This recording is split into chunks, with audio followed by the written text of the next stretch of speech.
Hi, my name is Wayne Phillip. I'm the Master Software Engineer at Provision Operations. This is a presentation prepared for GWK or GWK. Hans du Plessis is our CEO, and I'm doing this presentation on behalf of him. Okay, so a little bit more about Provision Operations. We firmly believe that this is the right team with the right technology at the right time. We can take your business to a new level. We can make you extremely competitive. And we can assist you in disrupting your competitors to a point where you are going to attain a large part of their market share. We have a network of project managers, software architects, senior developers, senior DevOps engineers, and expert clinical and business analysts to assist you in this. This is a journey. I want to emphasize that we want to go on a journey with you in terms of radically transforming your business. If we look at our list of areas of expertise, people always ask this, and we have an extensive list. And the most important ones are our microservice architecture, Docker as a core technology, Kubernetes as our orchestration layer. We like to develop in either C# or PHP, but have got significant experience in other languages as well, from traditional C++, Java, those environments. We are extremely proud of the fact that we database agnostic, but prefer to work in either MySQL or MS SQL, Microsoft SQL. We use Redis and Istio to help us manage our environment, and we like to deploy on either Azure or AWS. We can deploy in virtual machines or running Kubernetes across that, or we can use the native fabric of those environments. Right, let's look at the limitations of traditional software architectures. We've all heard the old story of you phone some organization and you say, you need to help me with X, Y, Z, and the first thing you hear is, sorry, our services are down, can you call us back later? If you're really lucky, they'll offer to call you. But now let's have a look at why these limitations are there. First of all, they're usually two-tier. If you're really, really lucky, you have a service on your server level as well. Now, for a while, people stopped developing software this way, and that was very, very good. Right? And we got to N-tier or multi-tier solutions. Really worked well. But what's happened recently with the plethora of new mobile apps out there built by youngsters who really don't understand proper architectures is we're back to this model. And that's why a lot of apps fail. And they fail dismally because they are not extendable, extensible, and they certainly are not secure, and they have all kinds of other issues. So if we look at the traditional architecture or the architectures that we're dealing with at the moment, they're heavy. They're thick clients. Maintenance and distribution was a hassle. They're monolithic. Monolithic has a whole bunch of issues, the least of not being security, which I'll talk about now. The main problem is they're high in maintenance. Development takes a hell of a long time. You touch one bit of code in one place and it affects code in another place, and you have knock-on effects of a change. And I think that those of us that are experienced in these environments know about those issues. It makes the code complex because one piece of software is trying to do everything. It doesn't scale very well. Scaling is a real issue, right? And you inevitably hear the story of, your volume is such, or your throughput is such, or one part of your problem is massive for 2 hours in the morning. Now you have to buy new hardware, bigger hardware, expand memory, make bigger networks. That's an issue.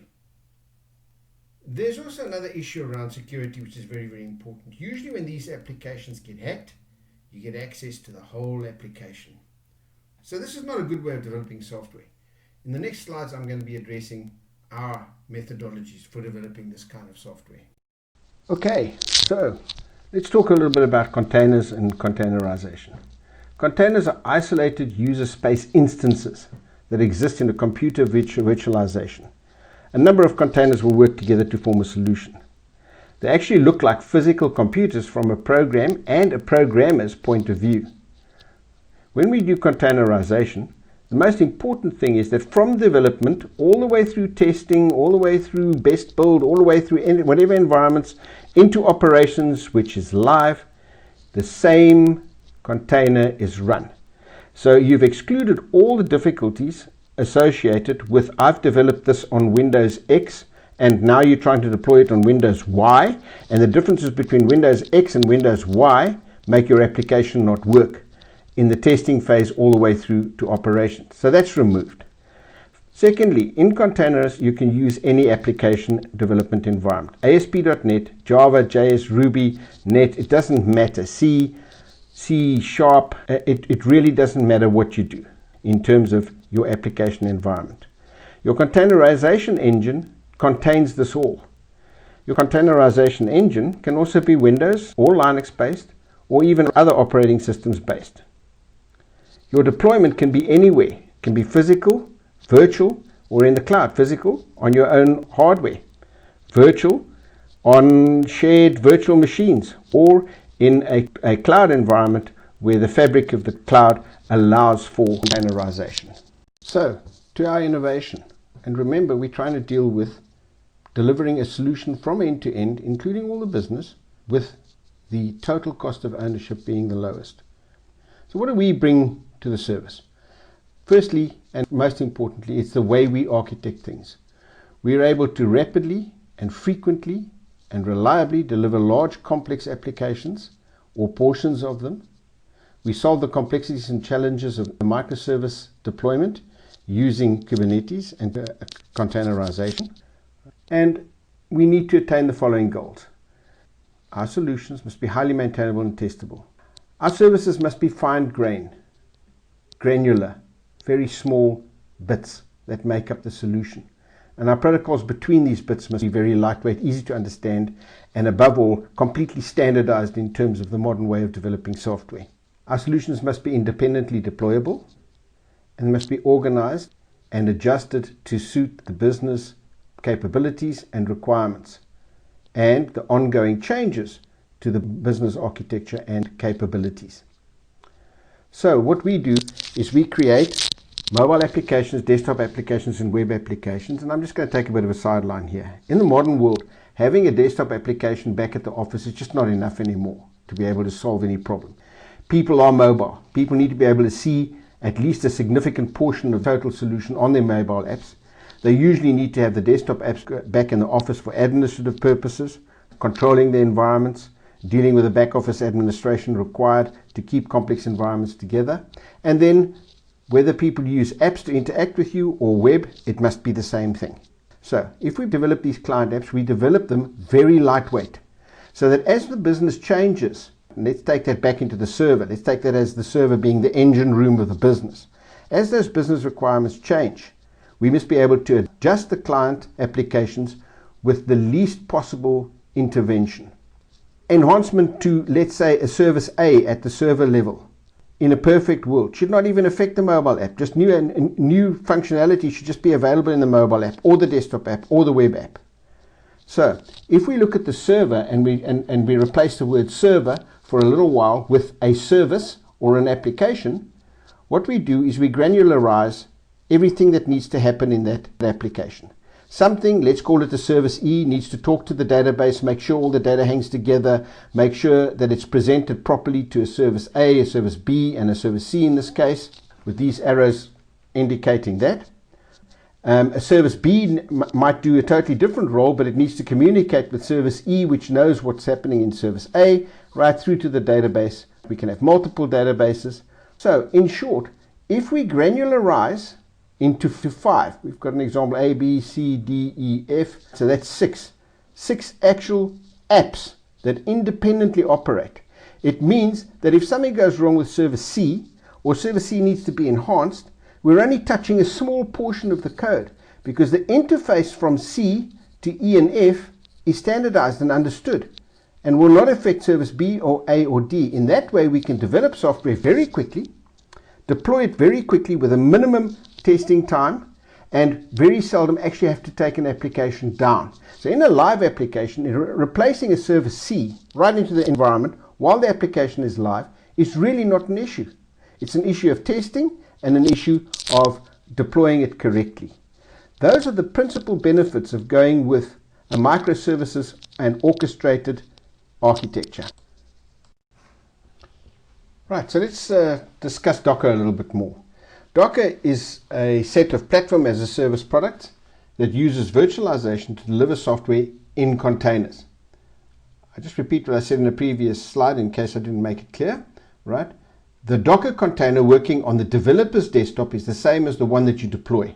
So you've excluded a whole bunch of issues between the developer and the person who needs to deploy the software or your DevOps team. All containers exist as processes and use fewer resources than traditional virtual machines. All right.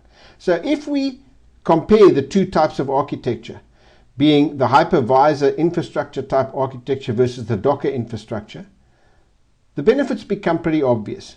In the hypervisor arena, you'd run a number of virtual machines, each with a single application in it, and each with an operating system running. And that was a pretty good way of doing things about 5 or 10 years ago, right? And people really understood this, and a lot of machines were developed that way. If you look at containerized applications, however, you have an infrastructure. You then deploy Docker in the infrastructure. Each Docker then has a host operating system, right? And then your applications are actually containerized as app A through to app F, right?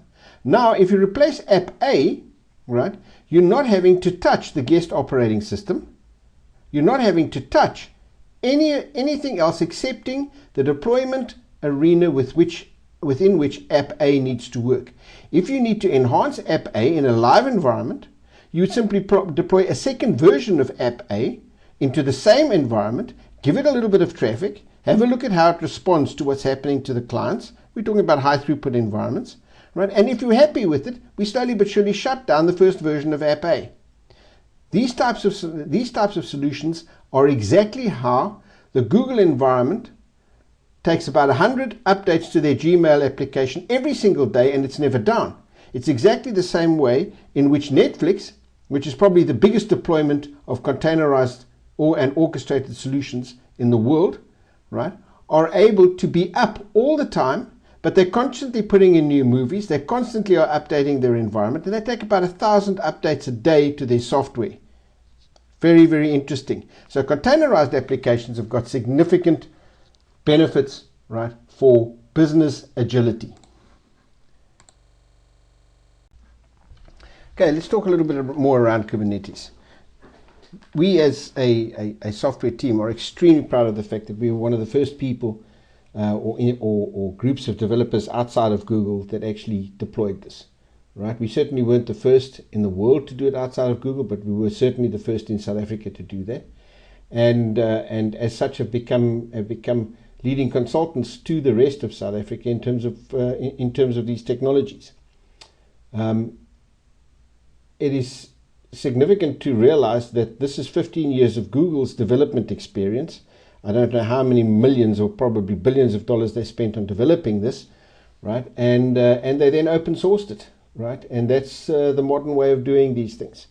So if we have a look at orchestration, which is Kubernetes, together with containerization, which is Docker, an innovative way of developing software, of understanding exactly how to granularize your Dockers for a solution, this then equates to predictable, controlled, consumption-based deployment capable of worldwide scale.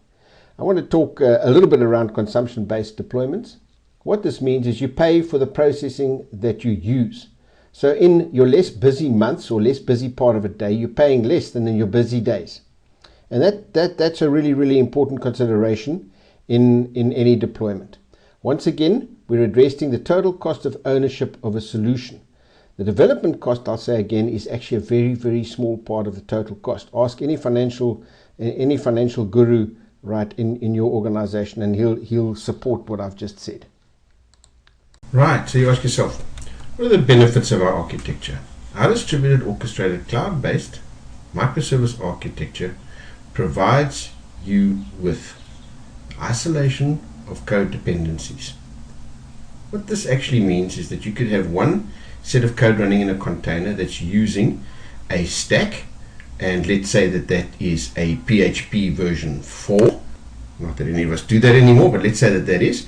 And you have another one in the same stack that happens to require some of the functionalities in PHP 7+. Doesn't matter. The code is isolated in containers. The ways that those containers talk to each other is standardized. And as long as those standards are providing the service that's required at the performance that's required, there's no issue with that. You don't have to spend time and money and effort in trying to make sure that everything in your stack is adhering to the same version of everything else in your stack. You have many manual processes that are running, and these can be automated so that your deployments happen in an automated way. So you can utilize the best brains in the environment from us, let's say, right, to automate your manual processes, right, in the best way possible. That takes out a lot of the human errors that are made in deployments. Your solution can span multiple different data centers. That's very, very important. Your orchestration makes sure that the data centers are running correctly. So if one goes down, let's say you deploy across 2 data centers. One goes down, the next one will just spin up and take care of your load. Your system does not go down because you've lost a core component of your infrastructure. The environment is completely self-monitoring. The self-monitoring tools are absolutely awesome in this environment. The way that you get warned that things are maybe not going correctly is magic. You can now start doing preemptive management and not having to wait for something to fail before it happens. You can see, hang on, I'm starting to have a problem at point ABC. Maybe I need to mitigate that problem and do something about that risk. It's a highly available environment. You have scalability without downtime. So you can add to your application in the live environment while it's running without downtime. Your solution then becomes extensible, not only extendable. And that's a very, very important concept. It's a self-healing architecture. When things start going wrong, the architecture itself tries to correct the problem. This is a lot to do with parallel processing. Parallel processing has an immediate knock-on effect in bottleneck elimination. So if you've got one part of your stack dealing with authentication, and everybody tends to log in just before an auction, let's say, at that time, the system itself will automatically scale up that part, that Docker, that container that is dealing with authentication will be scaled up. It'll run multiple copies of itself. It will automatically redirect traffic to the right one, and it just keeps working. You don't run into a problem of waiting for things to come back. So it automatically scales itself. The service balancing and discovery on load balancing is absolutely enormous. It's an enormous thing to be able to see. Traditionally, in a monolithic architecture, you just see that the monolith is struggling. Here you can see which part of your whole stack is actually struggling, and that's a major, major advantage. You have control on automated deployments. The security is incredibly robust.